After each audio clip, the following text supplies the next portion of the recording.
Hello, basketball people, we have news. Let's go to more news about the Golden State Warriors. I ask you to give a thumbs up and subscribe to my channel, as I am a Warriors fan. Buddy Hield's start with the Warriors was promising. He was making several three-pointers, but suddenly his performances declined, and he received fewer and fewer minutes in the rotation. Trading him is the most sensible option the Warriors have at this moment. Buddy Hield's value has decreased in the NBA, but the Lakers are interested in a three-point shooter, and Buddy Hield has been linked to the Lakers several times. Los Angeles could be Buddy Hield's destination. Buddy's time is up. The Golden State Warriors should trade Buddy Hield before the February 5th deadline, despite his desire to stay with the franchise. They were against trading Hield in the offseason, subscription required, and the sharpshooter has talked about wanting to stay in the Bay Area. Golden State has its sights set on title contention, and now is the time to make a trade. Hield played 4 minutes of garbage time on Friday night's win over the Kings, but he was out of the rotation in 4 of the previous 5 contests. The Warriors want shooting around Stephen Curry, but Hield's defense and lack of other contributions are problematic. Fans shouldn't be surprised. Hield flamed out in Philadelphia and was benched in the playoffs before arriving in Golden State. It is part of the Buddy Love experience, but the Warriors can't stay on the roller coaster much longer. Warriors must move on from Buddy Hield. Hield is a career 39.5% three-point shooter in an era where every team is searching for floor spacers. That is precisely why the Warriors wanted him, and he has gotten several shots on contenders. It is the rest of his game that is worrying. Hield has produced a 0.0 value over replacement player, VORP, and the Warriors have a negative 8.2 net rating in his minutes. Golden State is shockingly 15.3 points per 100 possessions better without him in the game. A contending roster with hopes of making a deep playoff run can't afford to give Hield significant minutes. The Warriors' margin for error is slim in the crowded Western Conference, which makes it even more impossible for head coach Steve Kerr to rely on Hield. Golden State will make moves before the trade deadline. They hope to end the Jonathan Kuminga saga. The talented forward is out of the rotation, but fans have seen the flashes. The Warriors need production from that spot and would love to find a 3-and-D wing or a big man to improve their rotation. Hield's $9.6 million contract could be a strong salary-matching piece in upgrading. Teams may be scared off by his $10.0 million player option for the 2026-27 season, but it is not so cumbersome that a rebuilding team would scoff at the deal. It could help them meet the salary floor and give them a sharpshooter who creates space for younger talents to shine. The Warriors must find a deal for Hield and Kuminga. They need more talent and depth to compete with the top teams in the Western Conference. It is all about finding the right deal. Curry is still elite, so Golden State has a shot. Making a deep playoff run hinges on the upgrades they make between now and February 5th. The Golden State Warriors have to trade Buddy Hield, despite his pleas to stay with the organization. His shooting is not enough to make up for the defensive concerns. The only goal should be trying to win it all. That won't be possible with Hield playing postseason minutes and would be boosted by flipping him for a more trusted option as soon as possible. 2 Warriors get contract guarantees for rest of 2025-26 season. Gue Santos and Tracy Jackson-Davis had their contracts guaranteed for the rest of the 2025-26 season on Saturday. The Warriors could have waived either and saved a portion of the $2.2 million they were signed for. Now if they were cut to either, they would be on the hook for the full $2.2 million. Keeping Santos was a no-brainer. The third-year forward has the 5th best net rating on the team, per Cleaning the Glass, and he's been particularly effective recently. Over the last 13 games, he's second on the team in plus-minus with a +71 rating. Jackson-Davis is exactly the kind of end-of-rotation piece any team would want. He doesn't get consistent playing time, but he's ready to play when called. He's up to 297 minutes this season, as he's provided depth at center behind Al Horford, who has missed 19 games, and Quinton Post. What these guarantees mean for Spencer's contract. When Pat Spencer was in the midst of his career-best 4-game stretch in December, Steve Kerr said he wanted to convert his two-way contract to a standard contract. But the problem was the Warriors had 15 players on standard contracts, which is the max a team can have. On a two-way contract, Spencer can be active for only 50 games. He's already been active for 38.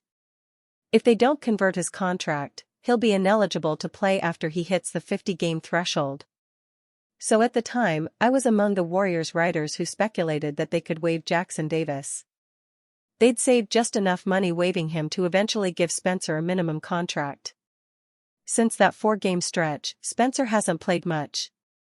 The Warriors have way more guard options than center options, so it was probably the correct decision to keep TJD.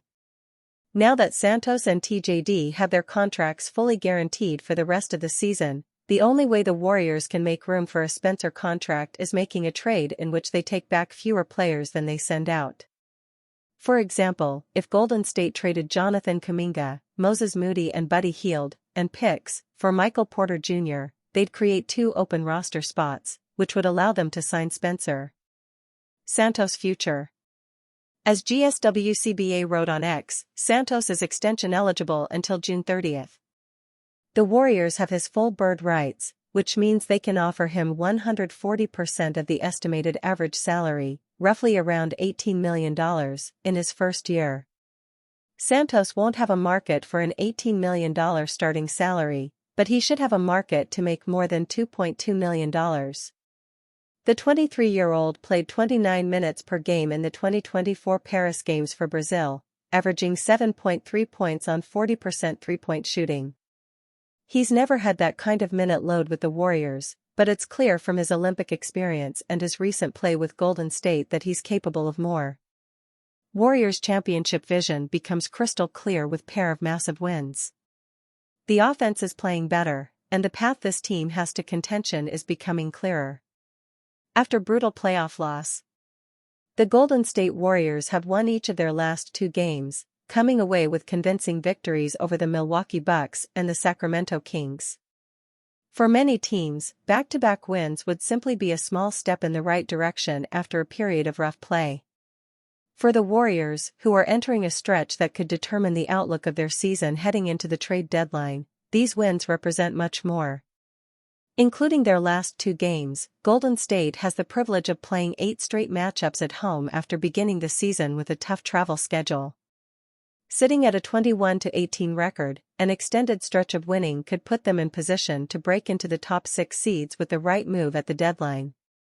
More importantly, over these last 2 games they have executed the vision the organization had this offseason, showcasing what might be possible from here on out. The Warriors are finally scoring, and it gives them a glimmer of hope heading into the trade deadline. Just before Christmas, things seemed pretty bleak in Golden State. Almost all of their stars had missed time due to injury, and their premier offseason signings, Al Horford and DeAnthony Melton, had failed to make a serious impact. They were 21st in the league in offense, and it seemed as though their component parts would not be enough to elevate this team into contention. Over the past 2 games, however, the team has totaled 257 points. Granted, this was not accomplished against elite defenses. Yet there is a glimmer of hope to pull from these performances. Stephen Curry predictably led the team in scoring in both games, and Jimmy Butler joined with 21 and 15 points, respectively. This is what can and should be expected out of these 2 players on a game-to-game basis. Where the improvement came was from their supplemental pieces. Quentin Post totaled 22 points between the 2 games, knocking down 4 of his 11 attempts from three-point range. Melton totaled 41. Draymond Green totaled 25. Against Sacramento, Golden State had 7 players in double-digit scoring. The Warriors run an equal opportunity offense around the gravity of Curry. At times, this has come back to bite them. However, when their role players are engaged and are knocking down their shots, they have the potential to look like a well-oiled machine. There will be much tougher tests ahead, even on this homestand. They will still probably need to acquire a bona fide second option at the trade deadline.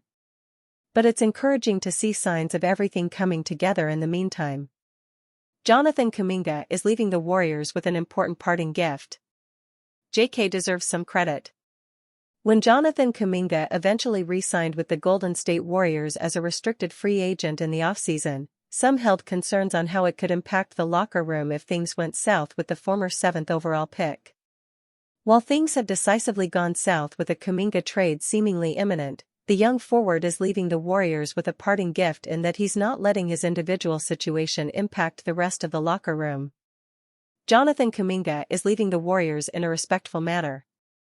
Speaking after a 137-103 victory over the Sacramento Kings at Chase Center on Friday night, head coach Steve Kerr noted that the locker room is vibrant right now and that we've got a good vibe amid a period where Golden State have won 8 of their past 11 games. While some may see that as something against Kuminga given he's been out of the rotation completely throughout this whole stretch, it's actually he who deserves some credit for not being a distraction that could impact the team's on-court performance. Instead, Kuminga remains a great teammate, as Draymond Green recently detailed on his podcast, retelling viewers of a story on the bench where the 23-year-old offered support to fellow young player Brandon Podziemski. Kerr, the locker room is vibrant right now. Guys are enjoying the games and enjoying each other. We've got a good vibe. It's easy to suggest that athletes making millions of dollars should never let their own personal circumstance impact the team's chemistry, but we all know that's simply not how sport, and particularly the NBA, works.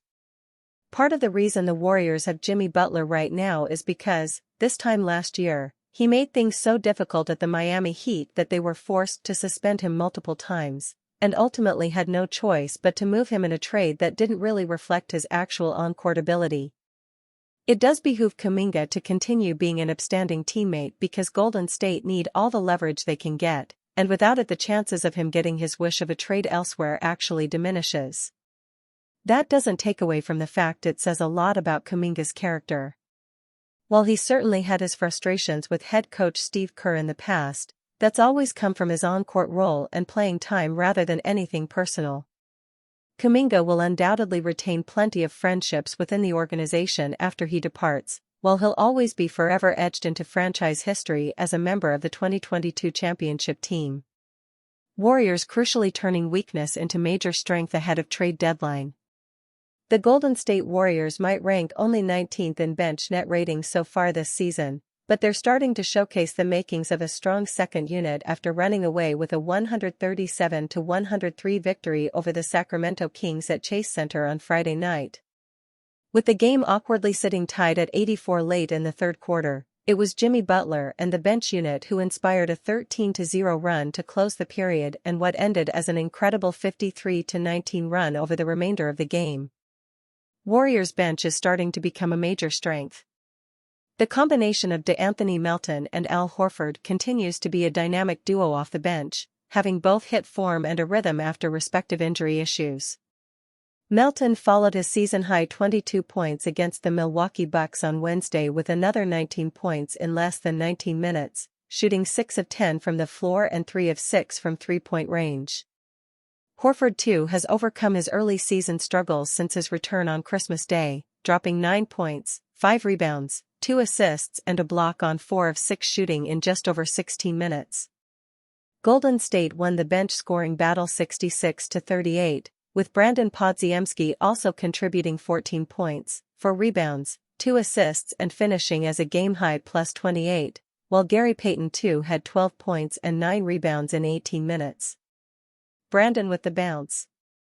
Stephen Curry, of course, led the way for the Warriors with a 27-point, 10 assists double-double on 6 of 12 shooting from three-point range, but it was a team effort from the hosts who had 8 players score 9 points or more in the 34-point blowout win. Golden State were scorching offensively against a mediocre Sacramento defense, shooting 54.7% from the floor and 42.2% from three-point range. Just as importantly, they recorded 10 turnovers, which marks the third game in a row they've recorded 10 turnovers or less. The Warriors are taking advantage of an easier schedule, starting their 8-game homestand 2-0 and having now won 8 of their past 11 games. While they may need to make a major move to add more talent to their starting lineup, the bench unit, led by Melton and Horford, is starting to look like a legitimate strength for Golden State to take forward over the remainder of the season. The Warriors remain 8th in the Western Conference at a 21-18 record, with the Atlanta Hawks set to visit on Sunday in the days after their huge Trae Young trade to the Washington Wizards.